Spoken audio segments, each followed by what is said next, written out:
Hello, everyone. Welcome to Conversations with Sekani, a podcast for people in their 20s who are trying to figure out life and not get lost along the way. Today's guest is someone who truly embodies resilience, reinvention, and living life without limits. Brandy Von Holton. She's a former international heavyweight fighter, entrepreneur, author, and founder of organizations like United States Mounted Archery and Country Tough Trail Versatility. From overcoming homelessness and a cancer scare in her early years to building an award-winning ranch and multiple businesses, her journey is anything but ordinary. She now runs Von Holton Ranch, host retreats, write books, and help people live boldly, intentionally, and unapologetically. Brandy, welcome to Conversations with Sekani. It's a pleasure to have you here. It's a pleasure to be here. Good morning. Good morning. I'm happy to be here. All right, so yes, just heads up, right? I want to dive into your 20s a little bit. Okay. Okay, so can you take us back to your 20s? What was life like for you during that period, especially, that navigating school, homelessness, and having big ambitions? Okay. Well, I had a rough childhood, and so I had to get out of it, right? And Mm. sometimes the best part of your childhood is whenever it's over. So whenever I got out, I never went back. And for me to never go back, it meant that there was a couple of times that I didn't have a home, but it always worked out. I would either be sleeping on someone's couch or I would be somewhere temporarily until I got my feet back underneath me. Whenever you go through something like that, you just learn to realize that there's nobody coming to save you and you have to save yourself. You don't always have somebody that's going to be there for you. So my 20s for me was college, and a 4-year degree is supposed to take 4 years. Well, it took 5.5 because I was working so much, and sometimes my grades would be bad, and I would have bad grades, and I would have to retake some classes. And then I finally graduated after 5.5 years just because it was such a difficult time in my life. And whenever I graduated, 3 days before that, I found out I had cancer. And for Mm. me to get cancer treatment, I had to be a full-time college student. So after 5.5 years of struggling, I had to re-enroll. And I ended up getting a second college degree just so I could go through cancer treatment. So my cancer treatment, the second college degree, only took 8 months because I was able to take his maximum amount of classes, and all the other classes that I had already taken counted towards that second degree also. So it was a shortened amount of time. In that amount of time, I had went to a national championship because I was trying to go to the Olympics as a heavyweight fighter. And I had met this instructor that I really wanted to train with. Why I chose between two. One was a man from Afghanistan, and the other one was a lady that lived in Missouri. Okay, but the guy that lived in Afghanistan, he had moved to United States and lived in New Jersey. So I chose between two different parts of the country, and I chose to move to Missouri to train with this lady for the Olympics, and she was the USA coach at that time. And whenever I moved to this state, I moved here with enough money and food for 2 weeks of rent and 2 weeks worth of food without a job. Mm. And I took a job, and I mean, but it took a huge leap of faith for me to move away from my family to try to go to the Olympics. But I had gotten that clean bill of health whenever I beat cancer, and it was cancer of my uterus. And after I moved to the state of Missouri, I met my husband, and he's a farm boy. When I met him, he had only been to 4 states, like the 50 states in the United States. And I had been to 5 countries fighting for, yeah. So we were so different. He's like very humbled and very like homebody. And then I am like, oh, I want to travel the world and do these big things. And we needed each other. He needed me to say, "Hey, you need to live your life." And I needed him to say, "Whoa, slow down. What are you doing? You're missing the pieces." Yeah. So, during that time, uh I applied to be a police officer, and I actually got called back. I was one of like the first, like, I don't know, it's like first, I think I was number three or number six getting called back to get hired. And they were going to hire me, but I had a warrant out for my arrest because I had gotten two speeding tickets in the same week. And I had hired a lawyer to get it reduced down because you can get it reduced to a non-moving violation, which is not a big deal. But the lawyer did not realize there were two tickets. So he did not go to court for one of them. So if you don't go to court, you have a warrant out for your arrest. Well, I didn't know that because I had paid the money to the lawyer. Anyways, so I go and take this police entrance exam, and then the police department has to call me and tell me, "Ma'am, we have to take you out of the hiring process because there's a warrant out for your arrest." It's like, oh my gosh, I did not know this, right? So within 45 minutes, we had it fixed. We were able to call and get money shuffled, and everything was able to be taken care of. But then it took me out of the hiring process. And man, my friend that was on the fight team with me, she was like, you could be a school teacher since you have a biology degree. And she says there's always shortages of science teachers. And so I applied and I became a school teacher Oh, and I wow. stayed there for 11 years. That's so the only reason that my first college degree GPA was a little bit too low to get into the master's program for education.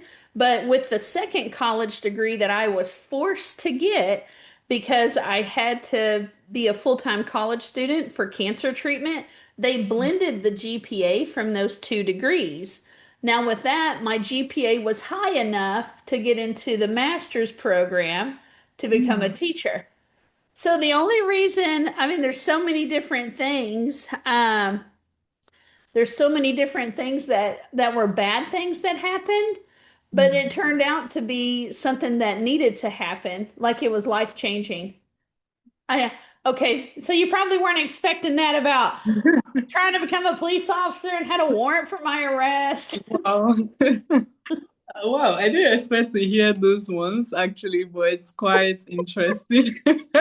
It's I couldn't interesting. make it up. I couldn't make it up if I tried. I was wondering how you must have felt when they told you like you had an arrest or something. It must have been funny, right? And Yeah. also, overwhelming actually. So yeah, your story is one that actually, embodies resilience and strength. Because what you went through a lot actually. And the Oh fact yeah. that you kept on going, you never Yep. backed down, you never gave up, you kept on Right. going, you kept on seeking for a better life. That is something to emulate, actually. And I really do appreciate you for that. So, yes, thank you so much. And yeah, I want us to talk about now, right? Now we've dived into your 20s. Ah, is that your car? It's cute. Yeah. Yeah. Okay, so we're talking now, right? Today you're running a ranch, hmm building businesses, hosting retreats, writing books, and many more, actually. So what exactly does your day-to-day life look like now? Um, okay. You would think with me living on a horse ranch, we actually won Missouri's best ranch for the last 2 years. You would Wow. think that it's, oh, let me go train this horse and let me go. And no, I am in my office. I do so much work on a computer, marketing and designing things and collaborating with people. Um, I have to do I don't like to write. like it was always a difficult subject for me. I was more like math and science brain, and the amount of writing that I have to do now is astronomical. Like, and like I still, my husband thinks that whenever there were some like verb tenses or something being taught, because I mess it up so bad, I use the heck out of Grammarly and I have to have people edit my stuff all the time. And it's childish mistakes, not in spelling, but in sentence structure. So even though I have like 3 college degrees and did so many different things, I still struggle. And I've started doing like business coaching with people because in the agricultural world, there's money is so short and so many, one time I was going to hire this person to help me with a website and they wanted $30,000. And Hmm. all I really needed was like a couple of hours of work. And but I end up having to I have to figure so much stuff out. But what my day typically looks like is, oh, I will check emails. I mean, every day, I think I have like 400 different conversations that I have with people. And I had counted it one time just because I talk to so many different people. I'm either on the phone, a text message, an email, or a social media message. Like, so it's so many forms of influx coming towards me. I do that. And then I make all of our financial decisions. So I have to be into our books every day and working on taxes. I do a lot of stuff that's not fun. Hmm. I'm the one that designs our websites. I write our newsletters. So just a lot of but I'm either in this computer chair, right, working away, or I'm having to do epic stuff. So like this last weekend, I taught a mounted archery clinic and I had people come from all over. I had a Norwegian here. I had a Japanese man. I had a French lady. I had a set of twins. I had a couple of homeschool kids, and then I had 2 hog farmers. Okay, it was like such a like what in the world am I supposed to do with that? But I taught mounted archery to them and they loved it. So I am wide open, meaning I am hustling each day. Like today, I mean, I have 3 interviews today. I have a lady coming over that I'm doing personal training with. I have a coach that I talked to from Canada today, and then I have a lady that runs a donkey rescue that I'm helping her with figuring out what she's going to put on social media today. Hmm. And the University of Nebraska, like another state, they hired me to be their keynote speaker for an agricultural meeting for women, and I've got to send them my price. So that's what and then, okay, one last thing is locally in our area, my cat's jumping around. Locally in my area, today is the last day to apply to be a public figure, like in an election, and they're looking for 2 people in our area. So my husband and I are going to go and apply today because um, we understand the importance of being involved. And I mean, like that's what we're doing today. All right. Wow, that sounds like a lot, No, honestly. it's But ridiculous the amount of stuff I have to do on a computer. Everybody wow. thinks that I'll be riding horses and brushing horses, and I'm like, I wish I got to spend more time with my horse. So, All right. Yeah. Okay. Thanks for, carrying us along in your day-to-day life, right? But you've built organizations, right? Like United States Mounted Archery and mhm. Country Tough Trail Versatility. So Yes. what problems were you trying to actually solve with this? Okay. United States mounted archery, whenever I got into mounted archery, it was not designed for beginners. It it's a very small sport, okay? In the United States, it's very small because the United States hasn't been around very long, right? There's other countries that, I mean, they've had dynasties that have been longer than what the United States has been around. I get that, right?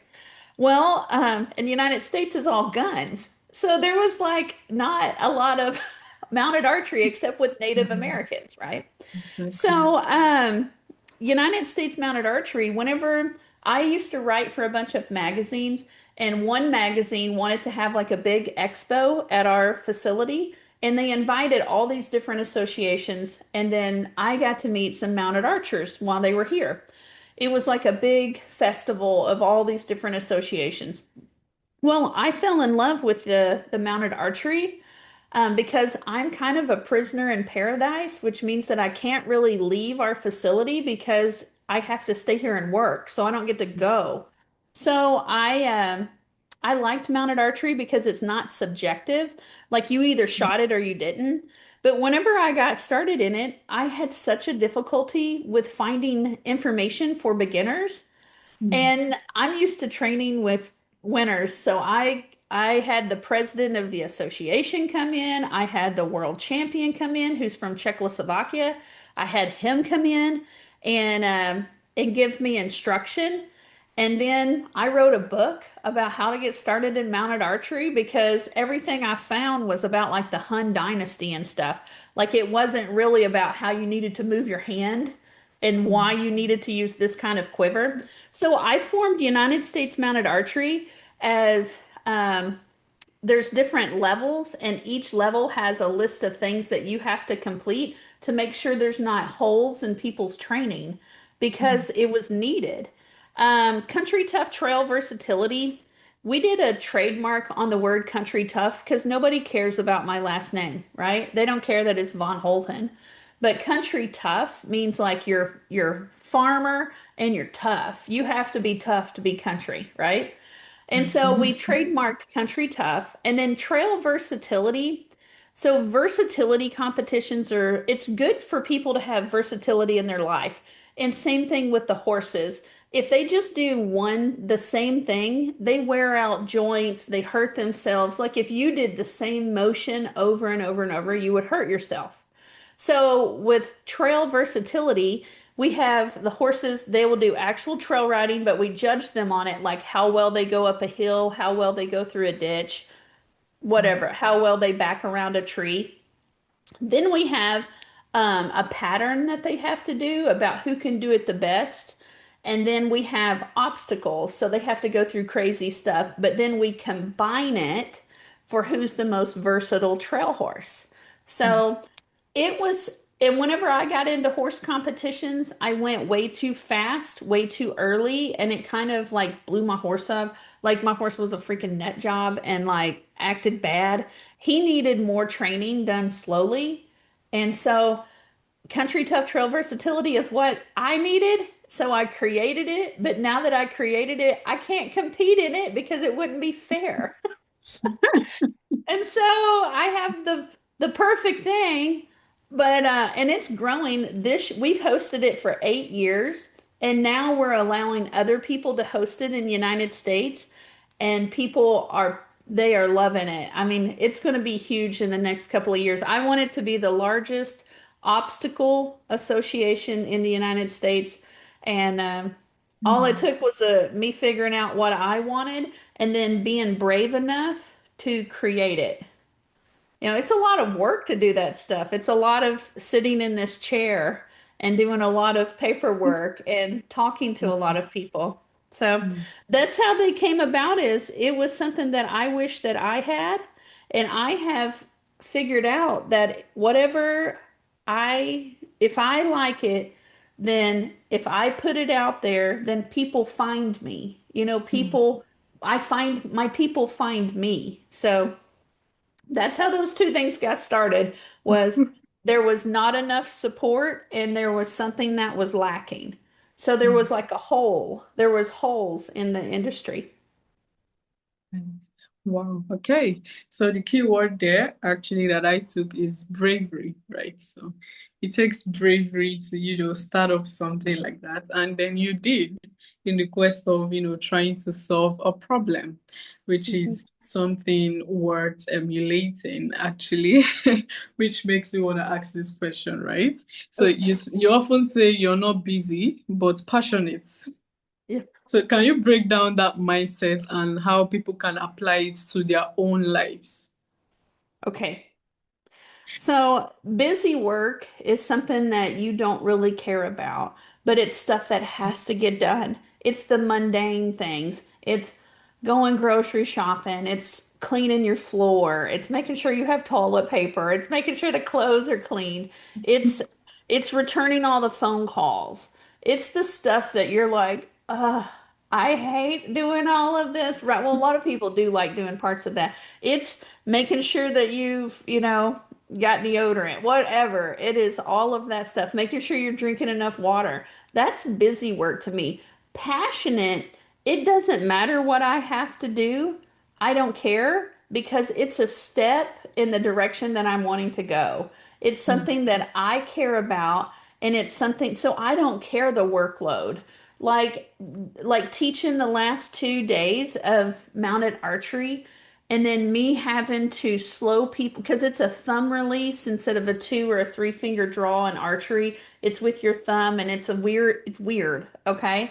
mm, But me having to slow that down for people, like it is so much work and I was on my feet and I'm like, ugh.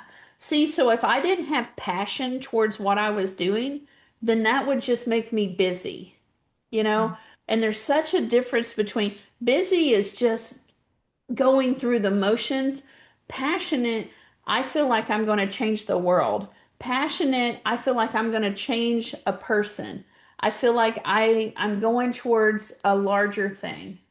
So mm, that's the mm, difference to me. They're both difficult and they are both backbreaking and a lot of work. They're both work, but one is busy and one is passionate. I cannot stand when people tell me, "Oh, you're too busy." And I'm like, "I'm not busy. I'm passionate." There's a difference.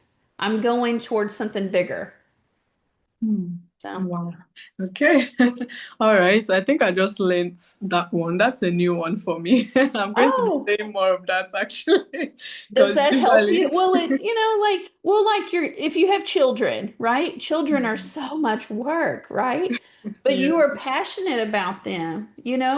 Mm, It's not busy work. That's love work. Love work is passionate work. You want them, doing whatever you have to do to them, whatever they need. That's passion. right. So, Okay. Talking about passion, right? So looking ahead, what kind of impact do you hope to create in the next phase of your life and probably career? what am I planning to do with my life? Like, what's the next things? Yes, what kind of Okay. impact do you want to create or do you Um, hope to well, create? you know what? With me, I'm not very tall and I'm chubby but then I do so much and I get a lot of stuff done. I bring a lot of people motivation because I'm a regular person. I'm 46 years old, right? And I've been on 8 magazine covers. So like whenever people see me, they see me as like comforting because of being chubby, like they're going to get a warm hug from me or something. Yeah. And but then I am a serious person and then but I love them. So like what I want to do is I help people with their business. I help people with realizing they're enough.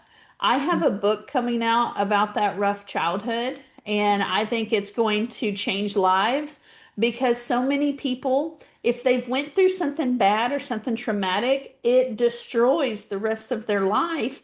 And then all of a sudden they wake up and they're older and they're like, I wasted so much time. I want to help people get rid of that. I want to help them start living their life right now because you're never guaranteed another year. You're not guaranteed any more time. So the fact that you're wasting time over something that happened in the past that was horrible, you've got to divorce that story. You have to divorce that story. So for me, it's kind of ironic that I'm telling people divorce their story and like put on your big girl panties and you gotta get going. You gotta put your boots on. Like you got stuff to do, you got lives to change. But I'm gonna have to revisit my stuff to be able to tell my story. And I'm not quite ready to put the whole thing out there. But I will tell you, I've got 4 plates and 14 screws in my face. They had to reshape my face. Okay. I went through something pretty rough. And whenever I'm ready to tell that story, I think it's going to change lives because I don't feel like there's anything that holds me back. You know, not my age, not my height, not my size. I think that people's minds hold them back so much more than anything physical.